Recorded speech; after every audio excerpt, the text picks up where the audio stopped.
Sun Tzu and the Art of War. Chapter 1. Laying Plans. Sun Tzu said, "The art of war is of vital importance to the state. It is a matter of life and death, a road either to safety or to ruin. Hence it is a subject of inquiry which can on no account be neglected." The art of war, then, is governed by 5 constant factors to be taken into account in one's deliberations when seeking to determine the conditions obtaining in the field. These are 1. The moral law. 2. Heaven. 3. Earth. 4. The commander. 5. Method and discipline. The moral law causes the people to be in complete accord with their ruler, so that they will follow him regardless of their lives, undismayed by any danger. Heaven signifies night and day, cold and heat, times and seasons. Earth comprises distances, great and small, danger and security, open ground and narrow passes, the chances of life and death. The commander stands for the virtues of wisdom, sincerity, benevolence, courage, and strictness. By method and discipline are to be understood the marshalling of the army in its proper subdivisions, the graduations of rank among the officers, the maintenance of roads by which supplies may reach the army, and the control of military expenditure. These 5 heads should be familiar to every general. He who knows them will be victorious. He who knows them not will fail. Therefore, in your deliberations, when seeking to determine the military conditions, let them be made the basis of a comparison. In this wise: 1. Which of the 2 sovereigns is imbued with the moral law? 2. Which of the 2 generals has most ability? 3. With whom lie the advantages derived from heaven and earth?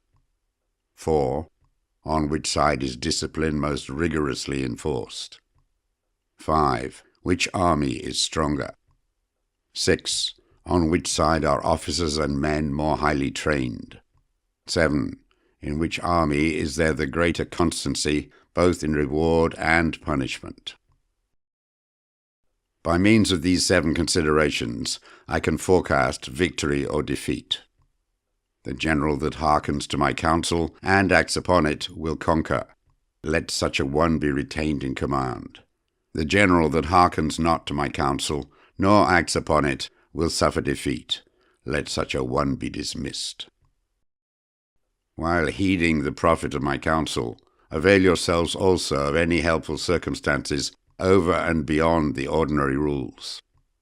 Accordingly, as circumstances are favorable, one should modify one's plans. All warfare is based on deception. Hence, when able to attack, we must seem unable.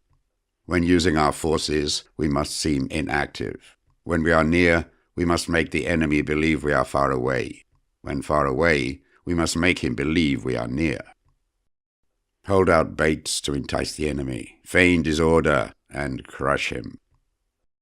If he is secure at all points, be prepared for him. If he is in superior strength, evade him. If your opponent is of choleric temper, seek to irritate him.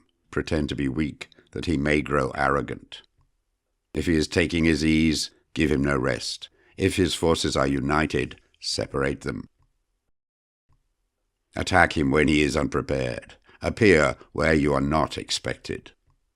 These military devices leading to victory must not be divulged beforehand. Now, the general who wins a battle makes many calculations in his temple ere the battle is fought. The general who loses a battle makes but few calculations beforehand. Thus do many calculations lead to victory and few calculations to defeat. How much more no calculation at all? It is by attention to this point that I can foresee who is likely to win or lose. Chapter 2. Waging War. Sun Tzu said, In the operations of war, where there are in the field 1,000 swift chariots, as many heavy chariots, and 100,000 mail-clad soldiers, with provisions enough to carry them 1,000 li. The expenditure at home and at the front, including entertainment of guests, small items such as glue and paint, and some spent on chariots and armor, will reach the total of 1,000 ounces of silver per day. Such is the cost of raising an army of 100,000 men. When you engage in actual fighting, if victory is long in coming, then men's weapons will grow dull, and their ardor will be damped. If you lay siege to a town, you will exhaust your strength. Again, if the campaign is protracted, the resources of the state will not be equal to the strain.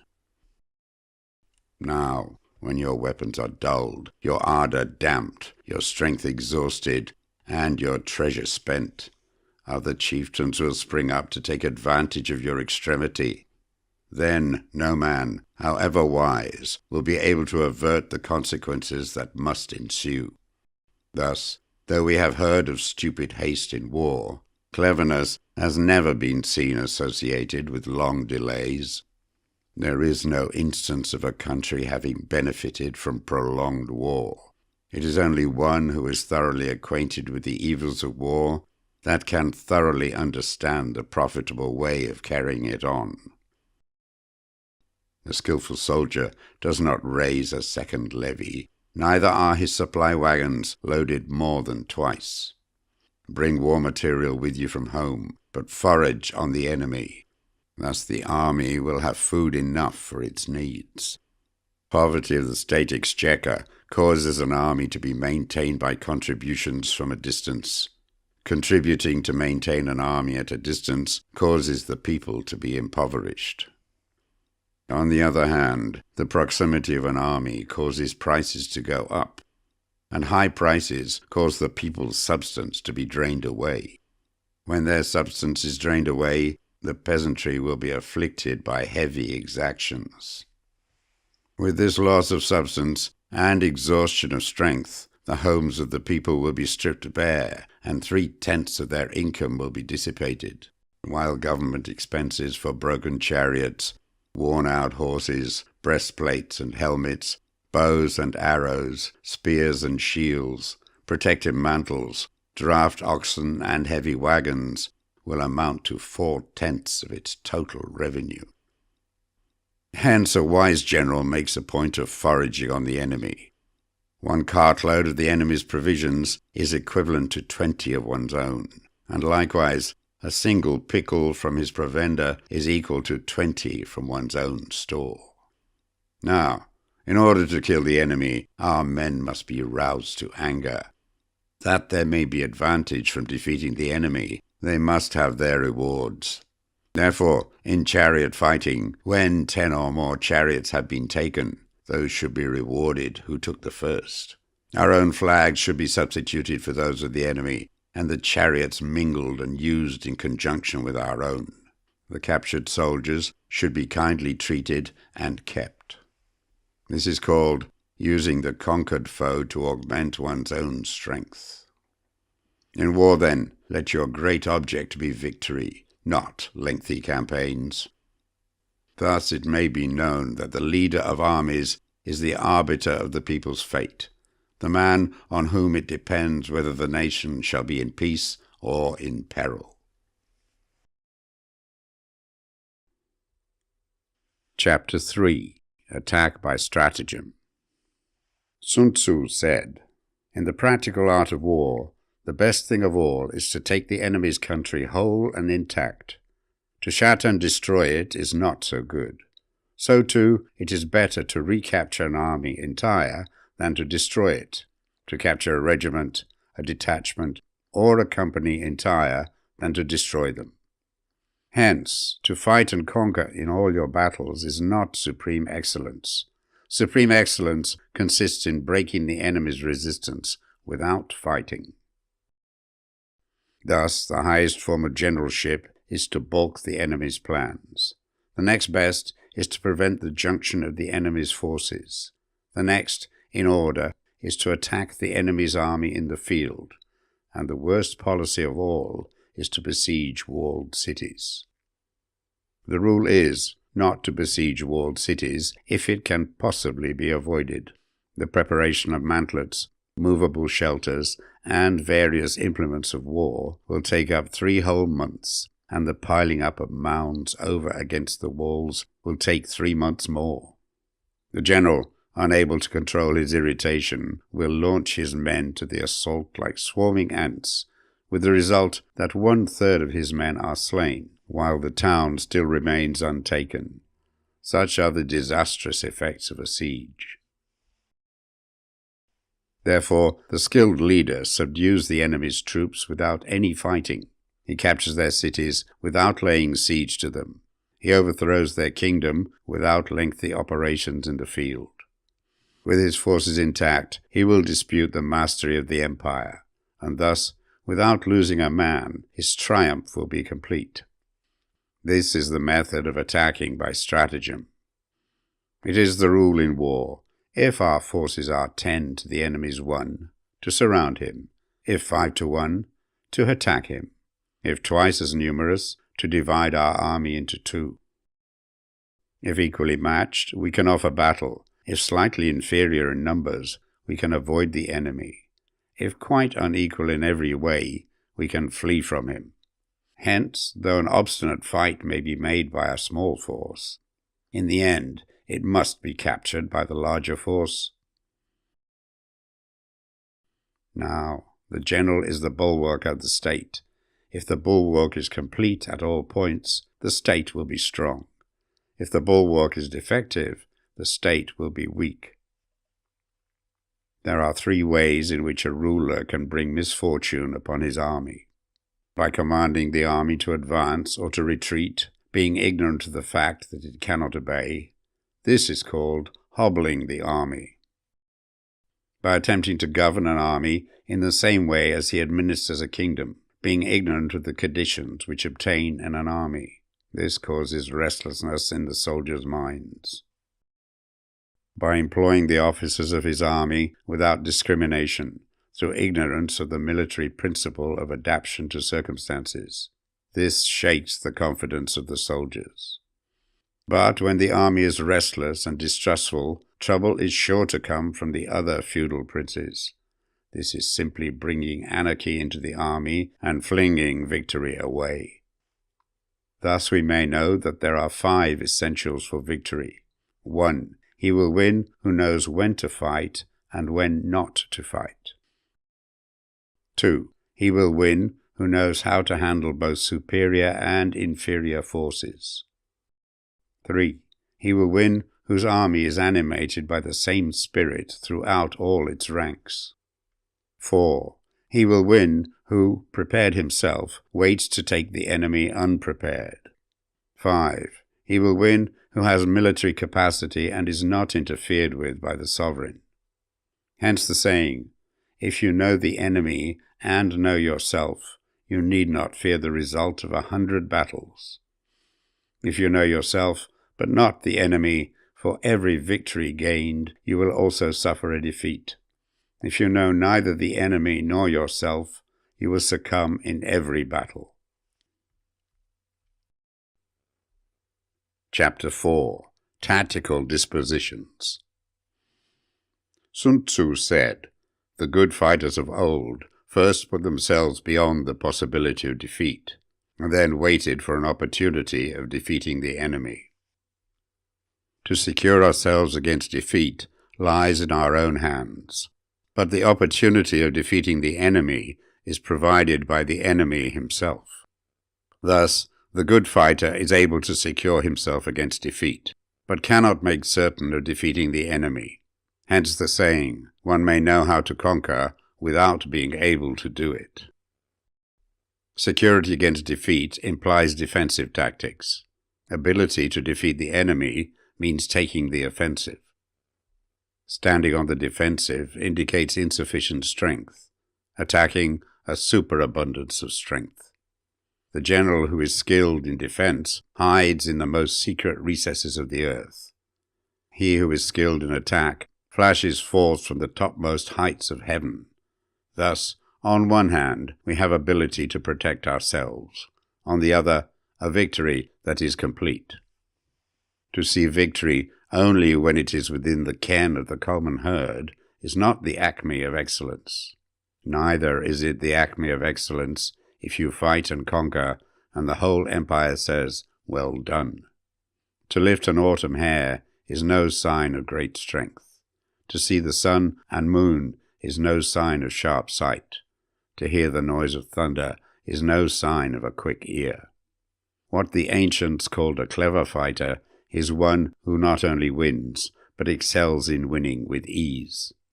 Hence his victories bring him neither reputation for wisdom nor credit for courage. He wins his battles by making no mistakes. Making no mistakes is what establishes the certainty of victory, for it means conquering an enemy that is already defeated. Hence the skillful fighter puts himself into a position which makes defeat impossible, and does not miss the moment for defeating the enemy. Thus it is that in war the victorious strategist only seeks battle after the victory has been won, whereas he who is destined to defeat first fights and afterwards looks for victory. The consummate leader cultivates the moral law and strictly adheres to method and discipline. Thus it is in his power to control success.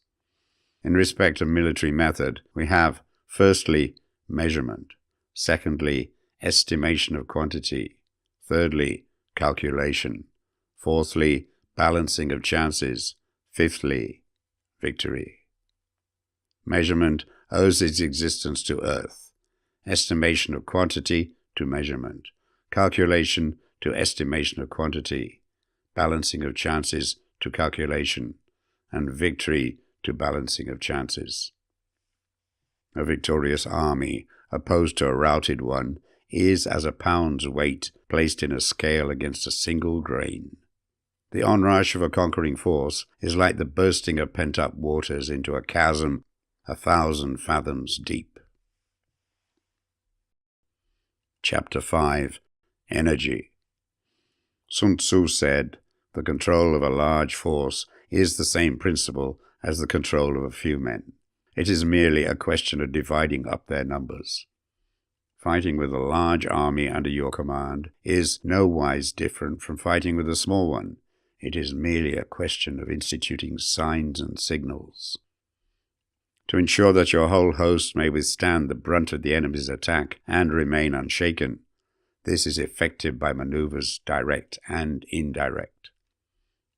That the impact of your army may be like a grindstone dashed against an egg, this is effected by the science of weak points and strong. In all fighting, the direct method may be used for joining battle, but indirect methods will be needed in order to secure victory. Indirect tactics, efficiently applied, are inexhaustible as heaven and earth, unending as the flow of rivers and streams. Like the sun and moon, they end, but to begin anew. Like the 4 seasons, they pass away to return once more. There are not more than 5 musical notes, yet the combinations of these 5 give rise to more melodies than can ever be heard. There are not more than 5 primary colors, blue, yellow, red, white, black. Yet in combination they produce more hues than can ever be seen. There are not more than 5 cardinal tastes, sour, acrid, salt, sweet, bitter. Yet combinations of them yield more flavors than can ever be tasted. In battles, there are not more than 2 methods of attack, the direct and the indirect. Yet these 2 in combination give rise to an endless series of maneuvers. The direct and the indirect lead on to each other in turn. It is like moving in a circle. You never come to an end. Who can exhaust the possibilities of their combination? The onset of troops is like the rush of a torrent which will even roll stones along in its course. The quality of decision is like the well-timed swoop of a falcon which enables it to strike and destroy its victim. Therefore the good fighter will be terrible in his onset and prompt in his decision. Energy may be likened to the bending of a crossbow. decision to the releasing of a trigger. Amid the turmoil and tumult of battle, there may be seeming disorder, and yet no real disorder at all. Amid confusion and chaos, your array may be without head or tail, yet it will be proof against defeat. Simulated disorder postulates perfect discipline. Simulated fear postulates courage. Simulated weakness postulates strength. Hiding order between the cloak of disorder is simply a question of subdivision. Concealing courage under a show of timidity presupposes a fund of latent energy. Masking strength with weakness is to be effected by tactical dispositions. Thus, one who is skillful at keeping the enemy on the move maintains deceitful appearances according to which the enemy will act. He sacrifices something that the enemy may snatch at. By holding out baits, he keeps him on the march. Then, with a body of picked men, he lies in wait for him. The clever combatant looks to the effect of combined energy and does not require too much from individuals. Hence his ability to pick out the right men and utilize combined energy. When he utilizes combined energy, his fighting men become, as it were, like unto rolling logs or stones. For it is in the nature of a log or a stone to remain motionless on level ground, and to move when on a slope. If four-cornered, to come to a standstill, but if round-shaped, to go rolling down. Thus the energy developed by good fighting men is as the momentum of a round stone rolled down a mountain thousands of feet in height. So much on the subject of energy. Chapter 6. Weak Points and Strong. Sun Tzu said, "Whoever is first in the field and awaits the coming of the enemy will be fresh for the fight. Whoever is second in the field and has to hasten to battle will arrive exhausted." Therefore the clever combatant imposes his will on the enemy, but does not allow the enemy's will to be imposed on him. By holding out advantages to him, he can cause the enemy to approach of his own accord. Or, by inflicting damage, he can make it impossible for the enemy to draw near. If the enemy is taking his ease, he can harass him. If well supplied with food, he can starve him out. If quietly encamped, he can force him to move. Appear at points which the enemy must hasten to defend. March swiftly to places where you are not expected. An army may march great distances without distress if it marches through country where the enemy is not. You can be sure of succeeding in your attacks if you only attack places which are undefended. You can ensure the safety of your defense if you only hold positions that cannot be attacked. Hence, that general is skillful in attack whose opponent does not know what to defend. And he is skillful in defense whose opponent does not know what to attack. O divine art of subtlety and secrecy, through you we learn to be invisible, through you inaudible, and hence we can hold the enemy's fate in our hands. You may advance and be absolutely irresistible if you make for the enemy's weak points. You may retire and be safe from pursuit if your movements are more rapid than those of the enemy. If we wish to fight, the enemy can be forced to an engagement even though he be sheltered behind a high rampart and a deep ditch. All we need to do is attack some other place that he will be obliged to relieve. If we do not wish to fight, we can prevent the enemy from engaging us even though the lines of our encampment be merely traced out on the ground. All we need to do is to throw something odd and unaccountable in his way. By discovering the enemy's dispositions and remaining invisible ourselves, we can keep our forces concentrated while the enemy's must be divided. We can form a single united body while the enemy must split up into fractions. Hence, there will be a whole pitted against separate parts of a whole, which means that we shall be many to the enemy's few. And if we are able thus to attack an inferior force with a superior one, our opponents will be in dire straits. The spot where we intend to fight must not be made known, for then the enemy will have to prepare against a possible attack at several different points, and his forces being thus distributed in many directions, the numbers we shall have to face at any given point will be proportionately few. For should the enemy strengthen his van, he will weaken his rear.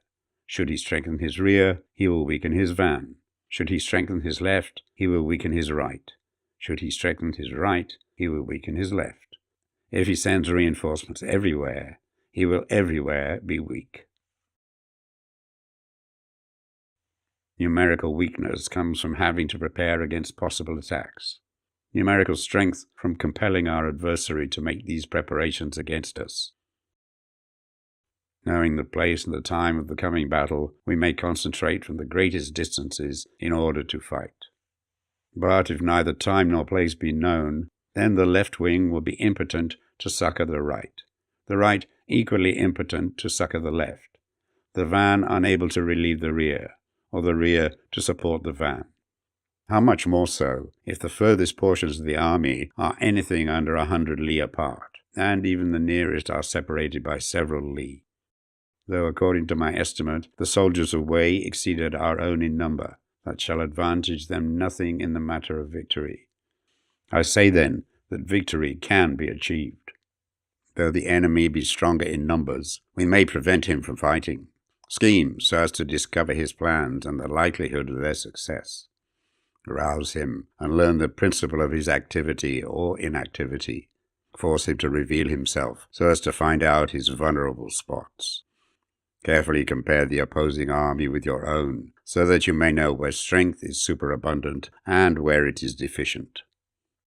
In making tactical dispositions, the highest pitch you can attain is to conceal them. Conceal your dispositions, and you will be safe from the prying of the subtlest spies, from the machinations of the wisest brains. How victory may be produced for them out of the enemy's own tactics, that is what the multitude cannot comprehend. All men can see the tactics whereby I conquer, but what none can see is the strategy out of which victory is evolved. Do not repeat the tactics which have gained you one victory, but let your methods be regulated by the infinite variety of circumstances. Military tactics are like unto water, for water in its natural course runs away from high places and hastens downwards. So in war, the way is to avoid what is strong and to strike at what is weak. Water shapes its course according to the nature of the ground over which it flows. The soldier works out his victory in relation to the foe whom he is facing. Therefore, just as water retains no constant shape, so in warfare there are no constant conditions. He who can modify his tactics in relation to his opponent and thereby succeed in winning may be called a heaven-born captain. The 5 elements, water, fire, wood, metal, earth, are not always equally predominant. The 4 seasons make way for each other in turn. There are short days and long. The moon has its periods of waning and waxing. Chapter 7. Maneuvering.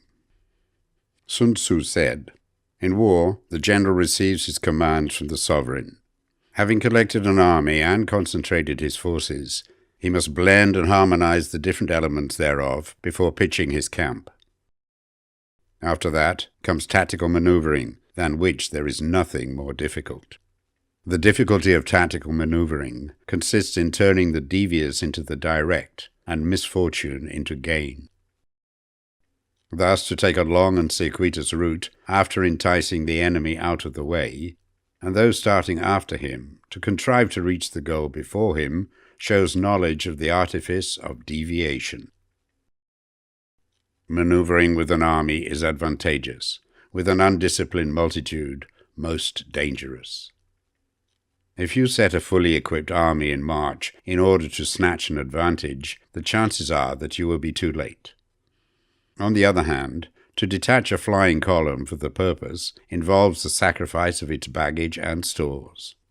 Thus, if you order your men to roll up their buff coats and make forced marches without halting day or night, covering double the usual distance at a stretch, doing 100 li in order to wrest an advantage, the leaders of all your 3 divisions will fall into the hands of the enemy. The stronger men will be in front, the jaded ones will fall behind, and on this plan only 1/10 of your army will reach its destination.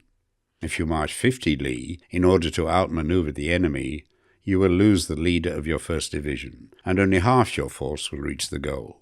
If you march 30 li with the same object, 2/3 of your army will arrive. We may take it, then, that an army without its baggage train is lost. Without provisions, it is lost. Without bases of supply, it is lost. We cannot enter into alliance until we are acquainted with the designs of our neighbors. We are not fit to lead an army on the march unless we are familiar with the face of the country, its mountains and forests, its pitfalls and precipices, its marshes and swamps. We shall be unable to turn natural advantage to account unless we make use of local guides. In war, practice dissimulation, and you will succeed. Whether to concentrate or to divide your troops must be decided by circumstances. Let your rapidity be that of the wind, your compactness that of the forest. In raiding and plundering, be like fire. Immovability is like a mountain. Let your plans be dark and impenetrable as night, and when you move, fall like a thunderbolt.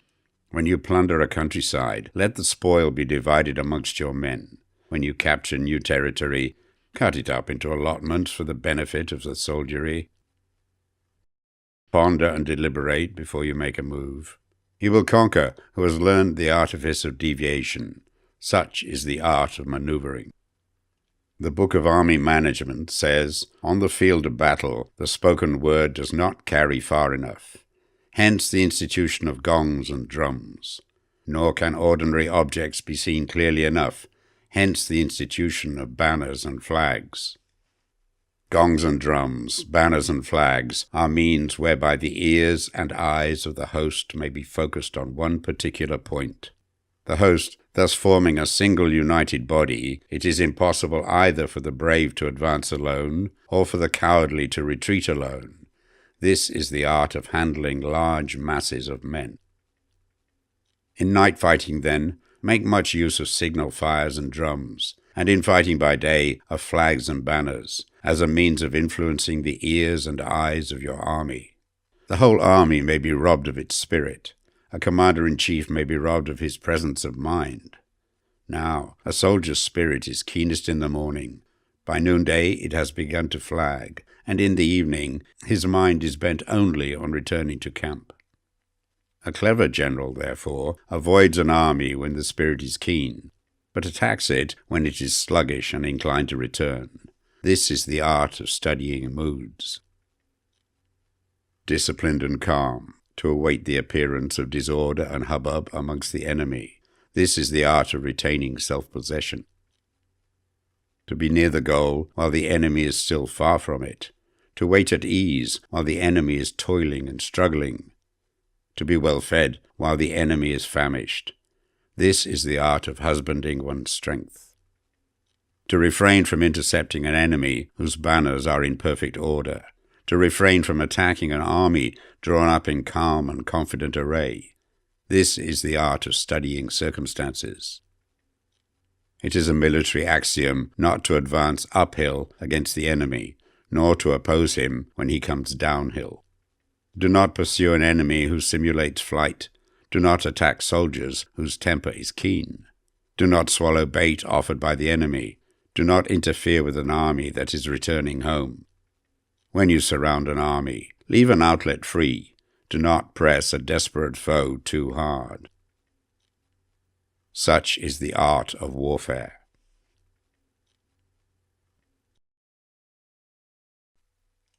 Chapter 8. Variation in Tactics. Sun Tzu said, in war, the general receives his commands from the sovereign, collects his army, and concentrates his forces. When in difficult country, do not encamp. In country where high roads intersect, join hands with your allies. Do not linger in dangerously isolated positions. In hemmed-in situations, you must resort to stratagem. In desperate position, you must fight. There are roads which must not be followed, armies which must not be attacked, towns which must be besieged, positions which must not be contested, commands of the sovereign which must not be obeyed. The general who thoroughly understands the advantages that accompany variation of tactics knows how to handle his troops. The general who does not understand these may be well acquainted with the configuration of the country, yet he will not be able to turn his knowledge to practical account. So, the student of war who is unversed in the art of war of varying his plans, even though he be acquainted with the 5 advantages, will fail to make the best use of his men. Hence, in the wise leader's plans, considerations of advantage and of disadvantage will be blended together.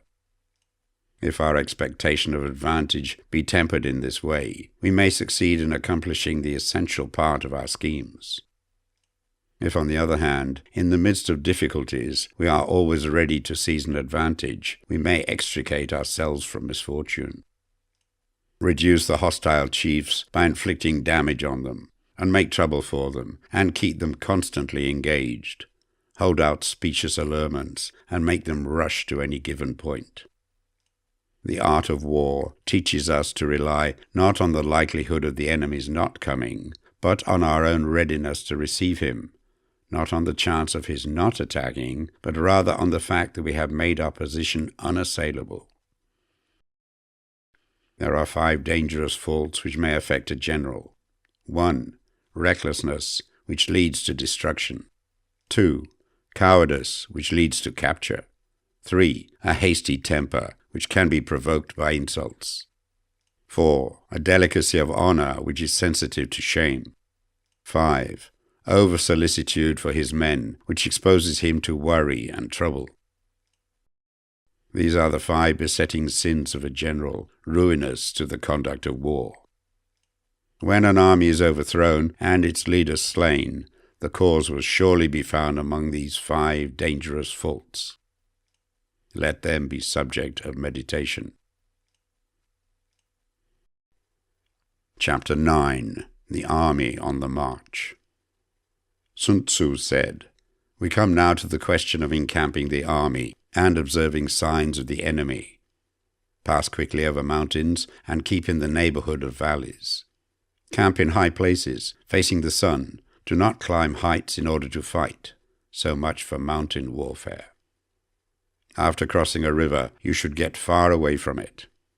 When an invading force crosses a river in its onward march, do not advance to meet it midstream. It will be best to let half the army get across and then deliver your attack. If you are anxious to fight, you should not go to meet the invader near a river which he has to cross. Moor your craft higher up than the enemy and facing the sun. Do not move upstream to meet the enemy. So much for river warfare. In crossing salt marshes, your sole concern should be to get over them quickly without any delay. If forced to fight in a salt marsh, you should have water and grass near you and get your back to a clump of trees. So much for operations in salt marshes. In dry, level country, take up an easily accessible position with rising ground to your right and on your rear, so that the danger may be in front and safety lie behind. So much for campaigning in flat country. These are 4 useful branches of military knowledge which enabled the Yellow Emperor to vanquish 4 several sovereigns. All armies prefer high ground to low and sunny places to dark.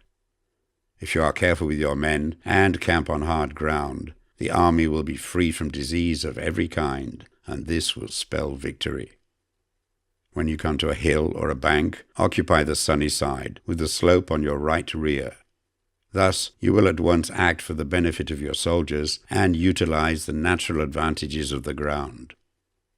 When, in consequence of heavy rains up country, a river which you wish to ford is swollen and flecked with foam, you must wait till it subsides. Country in which there are precipitous cliffs with torrents running between, deep natural hollows, confined places, tangled thickets, quagmires and crevices should be left with all possible speed and not approached. While we keep away from such places, we should get the enemy to approach them. While we face them, we should let the enemy have them on its rear.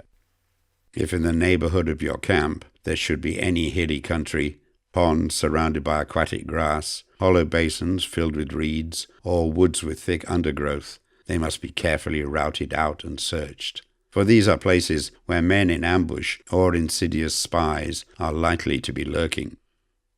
When the enemy is close at hand and remains quiet, he is relying on the natural strength of his position. When he keeps aloof and tries to provoke a battle, he is anxious for the other side to advance. If his place of encampment is easy of access, he is tendering a bait. Movement amongst the trees of a forest shows that the enemy is advancing.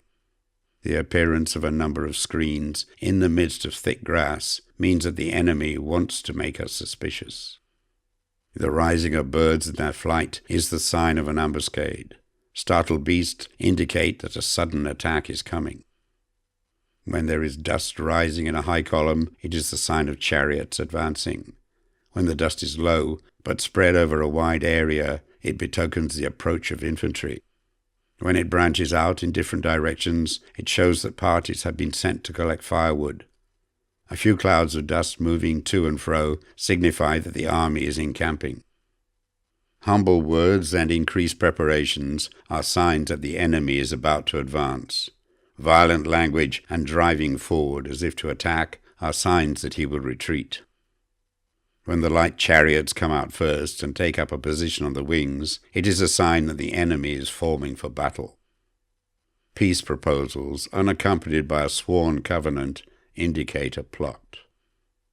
When there is much running about and the soldiers fall into rank, it means that the critical moment has come. When some are seen advancing and some retreating, it is a lure. When the soldiers stand leaning on their spears, they are faint from want of food. If those who are sent to draw water begin by drinking themselves, the army is suffering from thirst. If the enemy sees an advantage to be gained and makes no effort to secure it, the soldiers are exhausted. If birds gather on any spot, it is unoccupied. Clamour by night betokens nervousness. If there is a disturbance in the camp, the general's authority is weak. If the banners and flags are shifted about, sedition is afoot. If the officers are angry, it means the men are weary. When an army feeds its horses with grain and kills its cattle for food, and when the men do not hang their cooking pots over the campfires, showing that they will not return to their tents, you may know that they are determined to fight to the death. The sign of men whispering together in small knots or speaking in subdued tones points to disaffection amongst the rank and file. Too frequent rewards signify that the enemy is at the end of his resources. Too many punishments betray a condition of dire distress. To begin by bluster, but afterwards to take fright at the enemy's numbers, shows a supreme lack of intelligence.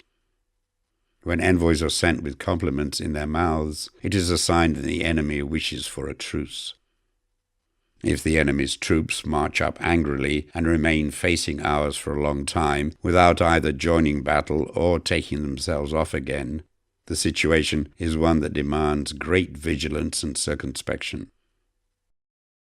If our troops are no more in numbers than the enemy, that is amply sufficient. It only means that no direct attack can be made. What we can do is simply to concentrate all our available strength, keep a close watch on the enemy, and obtain reinforcements. He who exercises no forethought but makes light of his opponents is sure to be captured by them. If soldiers are punished before they have grown attached to you, they will not prove submissive, and, unless submissive, then will be practically useless. If, when soldiers have become attached to you, punishments are not enforced, they will still be useless. Therefore, soldiers must be treated in the first instance with humanity, but kept under control by means of iron discipline. This is a certain road to victory. If in training soldiers, commands are habitually enforced, the army will be well disciplined. If not, its discipline will be bad. If a general shows confidence in his men, but always insists on his orders being obeyed, the gain will be mutual. Chapter 10. Terrain. Sun Tzu said, We may distinguish 6 kinds of terrain, to wit: 1. Accessible ground. 2. Entangling ground. 3. Temporizing ground. 4. Narrow passes. 5. Precipitous heights. 6. Positions at a great distance from the enemy. Ground which can be freely traversed by both sides is called accessible. With regard to ground of this nature, be before the enemy in occupying the raised and sunny spots, and carefully guard your line of supplies. Then you will be able to fight with advantage. Ground which can be abandoned but is hard to reoccupy is called entangling. From a position of this sort, if the enemy is unprepared, you may sally forth and defeat him. But if the enemy is prepared for your coming, and you fail to defeat him, then, return being impossible, disasters will ensue. When the position is such that neither side will gain by making the first move, it is called temporizing ground. In a position of this sort, even though the enemy should offer us an attractive bait, it will be advisable not to stir forth, but rather to retreat, thus enticing the enemy in his turn. Then, when part of his army has come out, we may deliver our attack with advantage. With regard to narrow passes, if you can occupy them first, let them be strongly garrisoned and await the advent of the enemy. Should the army forestall you in occupying a pass, do not go after him if the pass is fully garrisoned, but only if it is weakly garrisoned. With regard to precipitous heights, if you are beforehand with your adversary, you should occupy the raised and sunny spots, and there wait for him to come up. If the enemy has occupied them before you, do not follow him, but retreat and try to entice him away. If you are situated at a great distance from the enemy, and the strength of the 2 armies is equal, it is not easy to provoke a battle, and fighting will be to your disadvantage. These 6 are the principles connected with earth. The general who has attained a responsible post must be careful to study them.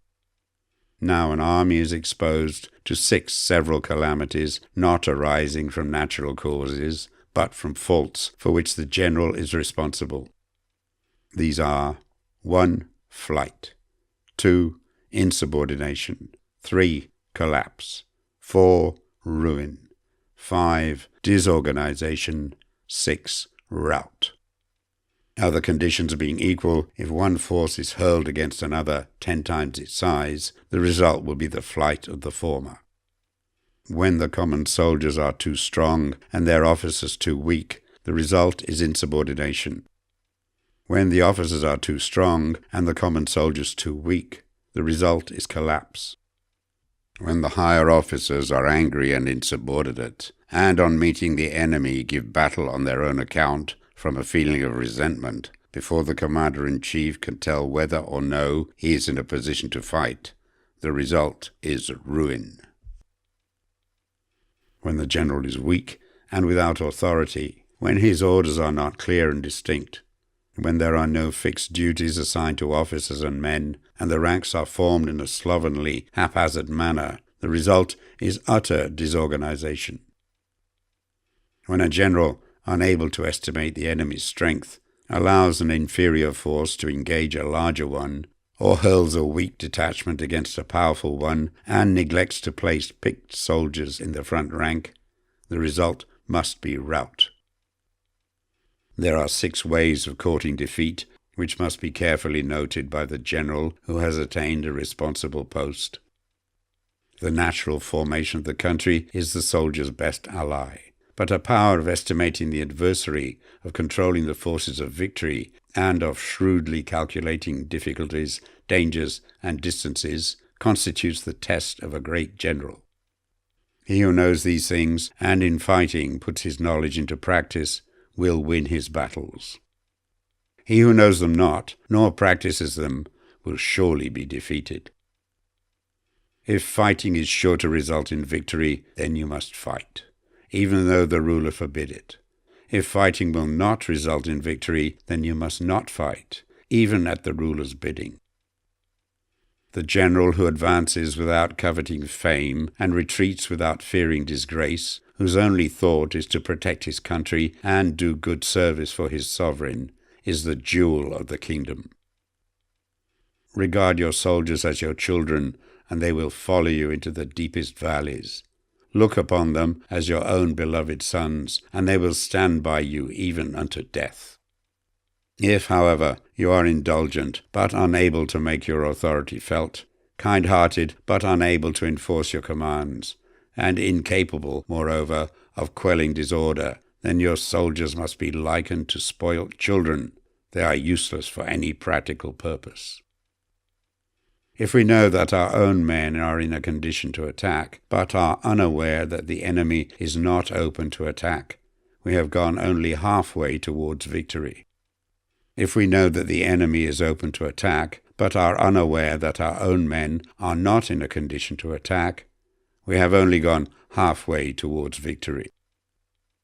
If we know that the enemy is open to attack, and also know that our men are in a condition to attack, but are unaware that the nature of the ground makes fighting impracticable, we have still gone only halfway towards victory.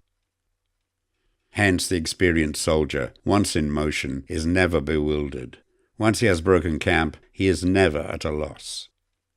Hence the saying, if you know the enemy and know yourself, your victory will not stand in doubt. If you know heaven and know earth, you may make your victory complete. Chapter 11. The 9 Situations. Sun Tzu said, the art of war recognizes 9 varieties of ground. 1. Dispersive ground. 2. Facile ground. 3. Contentious ground. 4. Open ground. 5. Ground of intersecting highways. 6. Serious ground. 7. Difficult ground. 8. Hemmed-in ground. 9. Desperate ground. When a chieftain is fighting in his own territory, it is dispersive ground. When he has penetrated into hostile territory, but to no great distance, it is facile ground. Ground the possession of which imports great advantage to either side is contentious ground. Ground on which each side has liberty of movement is open ground. Ground which forms the key to 3 contiguous states, so that he who occupies it first has most of the empire at his command, is a ground of intersecting highways. When an army has penetrated into the heart of a hostile country, leaving a number of fortified cities in its rear, it is serious ground. Mountain forests, rugged steeps, marshes and fens, all country that is hard to traverse, this is difficult ground. Ground which is reached through narrow gorges, and from which we can only retire by tortuous paths, so that a small number of the enemy would suffice to crush a large body of our men. This is hemmed-in ground. Ground on which we can only be saved from destruction by fighting without delay is desperate ground. On dispersive ground, therefore, fight not. On facile ground, halt not.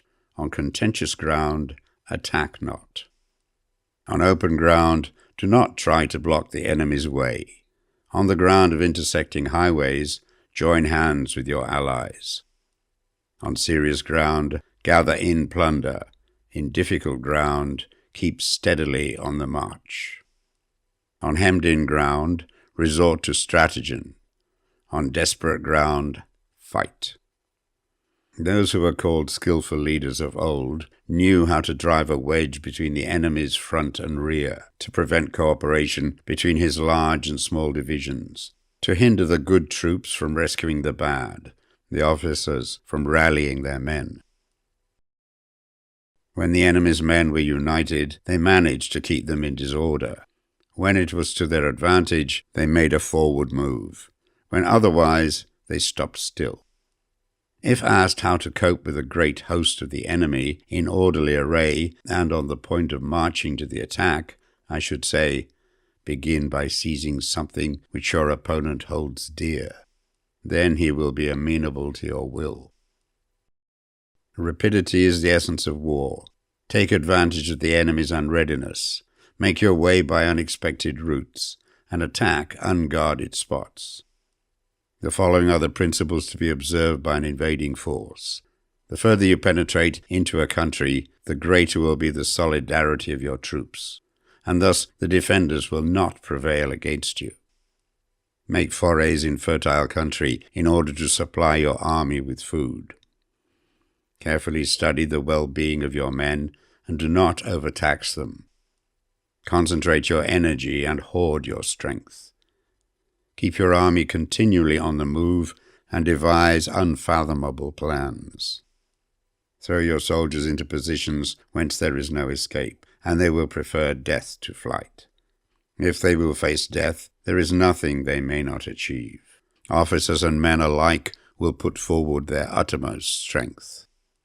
Soldiers, when in desperate straits, lose the sense of fear. If there is no place of refuge, they will stand firm. If they are in hostile country, they will show a stubborn front. If there is no help for it, they will fight hard. Thus, without waiting to be marshalled, the soldiers will be constantly on the qui-vive, without waiting to be asked.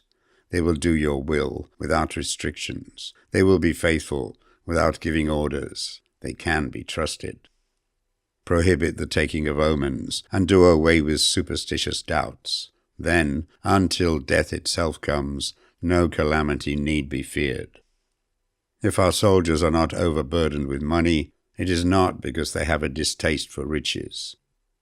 If their lives are not unduly long, it is not because they are disinclined to longevity. On the day they are ordered out to battle, your soldiers may weep, those sitting up bedewing their garments, and those lying down letting the tears run down their cheeks. But let them once be brought to bay, and they will display the courage of a Chu or a Kui. The skillful tactician may be likened to the shuaijian. Now the shuaijian is a snake that is found in the Jiang Mountains. Strike at its head, and you will be attacked by its tail. Strike at its tail, and you will be attacked by its head. Strike at its middle, and you will be attacked by the head and tail, both. Asked if an army can be made to imitate the shuaijian, I should answer yes. For the men of Wu and the men of Yue are enemies, yet if they are crossing a river in the same boat and are caught by a storm, they will come to each other's assistance, just as the left hand helps the right. Hence it is not enough to put one's trust in the tethering of horses and the burying of chariot wheels in the ground. The principle on which to manage an army is to set up one standard of courage which all must reach. How to make the best of both strong and weak, that is a question involving the proper use of ground. Thus, the skillful general conducts his army just as though he were leading a single man, willy-nilly, by the hand. It is the business of a general to be quiet and thus ensure secrecy, upright and just, and thus maintain order. He must be able to mystify his officers and men by false reports and appearances, and thus keep them in total ignorance. By altering his arrangements and changing his plans, he keeps the enemy without definite knowledge. By shifting his camp and taking circuitous routes, he prevents the enemy from anticipating his purpose. At the critical moment, the leader of an army acts like one who has climbed up a height and then kicks away the ladder behind him.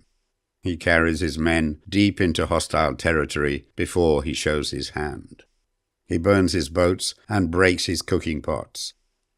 Like a shepherd driving a flock of sheep, he drives his men this way and that, and nothing knows whither he is going.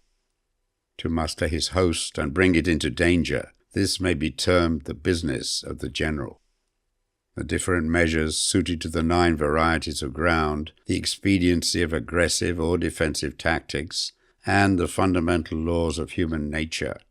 These are things that must most certainly be studied.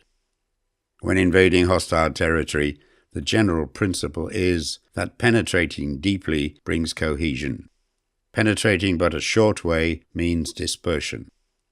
When you leave your own country behind and take your army across neighborhood territory, you find yourself on critical ground.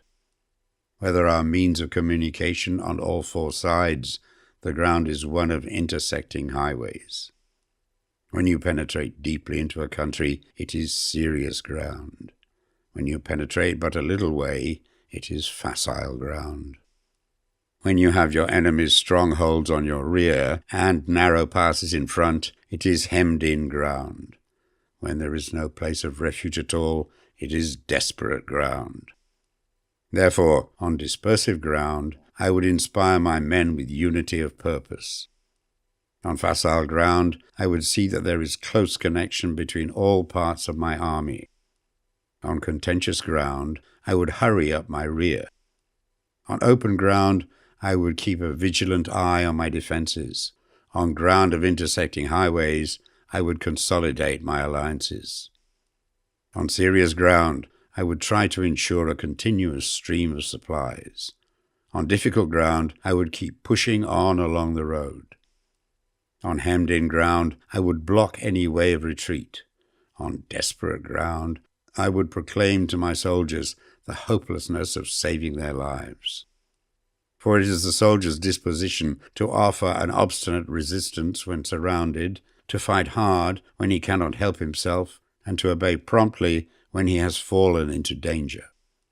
We cannot enter into alliance with the neighboring princes until we are acquainted with their designs. We are not fit to lead an army on the march unless we are familiar with the face of the country, its mountains and forests, its pitfalls and precipices, its marshes and swamps. We shall be unable to turn natural advantages to account unless we make use of local guides. To be ignored of any one of the following 4 or 5 principles does not befit a warlike prince. When a warlike prince attacks a powerful state, his generalship shows itself in preventing the concentration of the enemy's forces. He overawes his opponents, and their allies are prevented from joining against him. Hence he does not strive to ally himself with all and sundry, nor does he foster the power of other states. He carries out his own secret designs, keeping his antagonists in awe. Thus he is able to capture their cities and overthrow their kingdoms. Bestow rewards without regard to rule. Issue orders without regard to previous arrangements, and you will be able to handle a whole army as though you had to do it with but a single man. Confront your soldiers with the deed itself. Never let them know your design. When the outlook is bright, bring it before their eyes, but tell them nothing when the situation is gloomy. Place your army in deadly peril, and it will survive. Plunge it into desperate straits, and it will come off in safety. For it is precisely when a force has fallen into harm's way that it is capable of striking a blow for victory. Success in warfare is gained by carefully accommodating ourselves to the enemy's purpose. By persistently hanging on to the enemy's flank, we shall succeed in the long run in killing the commander-in-chief. This is called ability to accomplish a thing by sheer cunning. On the day that you take up your command, block the frontier passes, destroy the official tallies, and stop the passage of all emissaries. Be stern in the council chamber so that you may control the situation. If the enemy leaves the door open, you must rush in. Forestall your opponent by seizing what he holds dear, and subtly contrive to time his arrival on the ground. Walk in the path defined by rule, and accommodate yourselves to the enemy until you can fight a decisive battle. At first, then, exhibit the coyness of a maiden until the enemy gives you an opening. Afterwards, emulate the rapidity of a running hare, and it will be too late for the enemy to oppose you. Chapter 12. The Attack by Fire. Sun Tzu said, "There are 5 ways of attacking with fire. The first is to burn the soldiers in their camp. The second is to burn stores. The third is to burn baggage trains. The fourth is to burn arsenals and magazines. The fifth is to hurl dropping fire amongst the enemy. In order to carry out an attack, we must have means available. The material for raising fire should always be kept in readiness. There is a proper season for making attacks with fire, and special days for starting a conflagration. The proper season is when the weather is very dry. The special days are those when the moon is in the constellations of the sieve, the wall, the wing, or the crossbar. For these four are all days of rising wind. In attacking with fire, one should be prepared to meet 5 possible developments. When fire breaks out inside the enemy's camp, respond at once with an attack from without. If there is an outbreak of fire, but the enemy's soldiers remain quiet, bide your time and do not attack. When the force of the flames has reached its height, follow up with an attack, if that is practicable. If not, stay where you are. If it is possible to make an assault with fire from without, do not wait for it to break out within, but deliver your attack at a favorable moment. When you start a fire, be to windward of it. Do not attack from the leeward. A wind that rises in the daytime lasts long, but the night breeze soon falls. In every army, the 5 developments connected with fire must be known, the movements of the stars calculated, and a watch kept for the proper days. Hence, those who use fire as an aid to the attack show intelligence. Those who use water as an aid to the attack gain an accession of strength. By means of water, an enemy may be intercepted, but not robbed of all his belongings. Unhappy is the fate of one who tries to win his battles and succeed in his attacks without cultivating the spirit of enterprise, for the result is a waste of time and general stagnation. Hence the saying, the enlightened ruler lays his plans well, the good general cultivates his resources. Move not until you see an advantage. Use not your troops unless there is something to be gained. Fight not unless the position is critical. No ruler should put troops into the field merely to gratify his own spleen. No general should fight a battle simply out of pique. If it is to your advantage, make a forward move. If not, stay where you are. Anger may in time change to gladness. Vexation may be succeeded by content. But a kingdom that has once been destroyed can never come back again into being, nor can the dead ever be brought back to life. Hence the enlightened ruler is heedful, and the good general full of caution. This is the way to keep a country at peace and an army intact. Chapter 13. The Use of Spies. Sun Tzu said, "Raising a host of 100,000 men and marching them great distances entails heavy loss on the people and a drain on the resources of the state. The daily expenditure will amount to 1,000 ounces of silver. There will be commotion at home and abroad, and men will drop down exhausted on the highways. As many as 700,000 families will be impeded in their labor.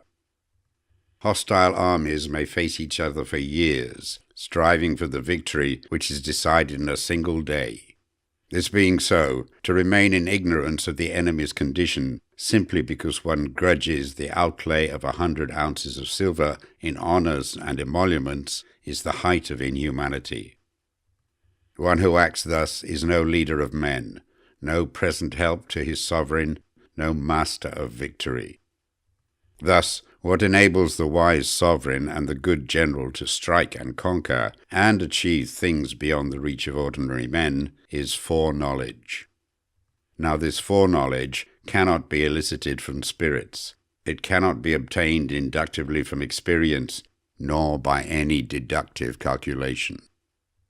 Knowledge of the enemy's dispositions can only be obtained from other men. Hence the use of spies, of whom there are 5 classes. 1. Local spies. 2. Inward spies. 3. Converted spies. 4. Doomed spies. 5. Surviving spies. When these 5 kinds of spy are all at work, none can discover the secret system. This is called divine manipulation of the threads. It is the sovereign's most precious faculty. Having local spies means employing the services of the inhabitants of a district. Having inward spies, making use of officials of the enemy. Having converted spies, getting hold of the enemy's spies and using them for our own purposes. Having doomed spies, doing certain things openly for purposes of deception and allowing our spies to know of them and report them to the enemy. Surviving spies, finally, are those who bring back news from the enemy's camp. Hence it is that which none in the whole army are more intimate relations to be maintained than with spies. None should be more liberally rewarded. In no other business should greater secrecy be preserved. Spies cannot be usefully employed without a certain intuitive sagacity. They cannot be properly managed without benevolence and straightforwardness. Without subtle ingenuity of mind, one cannot make certain of the truth of their reports. Be subtle, and use your spies for every kind of business. If a secret piece of news is divulged by a spy before the time is ripe, he must be put to death, together with the man to whom the secret was told. Whether the object be to crush an army, to storm a city, or to assassinate an individual, it is always necessary to begin by finding out the names of the attendants, the aides-de-camp, and doorkeepers, and sentries of the general in command. Our spies must be commissioned to ascertain these. The enemy's spies, who have come to spy on us, must be sought out, tempted with bribes, led away, and comfortably housed. Thus they will become converted spies and available for our service. It is through the information brought by the converted spy that we are able to acquire and employ local and inward spies. It is owing to his information again that we can cause the doomed spy to carry false tidings to the enemy. Lastly, it is by his information that the surviving spy can be used on appointed occasions. The end and aim of spying, in all its 5 varieties, is knowledge of the enemy, and this knowledge can only be derived in the first instance from the converted spy. Hence it is essential that the converted spy be treated with the utmost liberality. Of old, the rise of the Yin dynasty was due to Ai Chi, who had served under the Hsia. Likewise, the rise of the Zhou dynasty was due to Liu Ya, who had served under the Yin. Hence, it is only the enlightened ruler and the wise general who will use the highest intelligence of the army for purposes of spying, and thereby they achieve great results. Spies are a most important element in warfare, because on them depends an army's ability to move.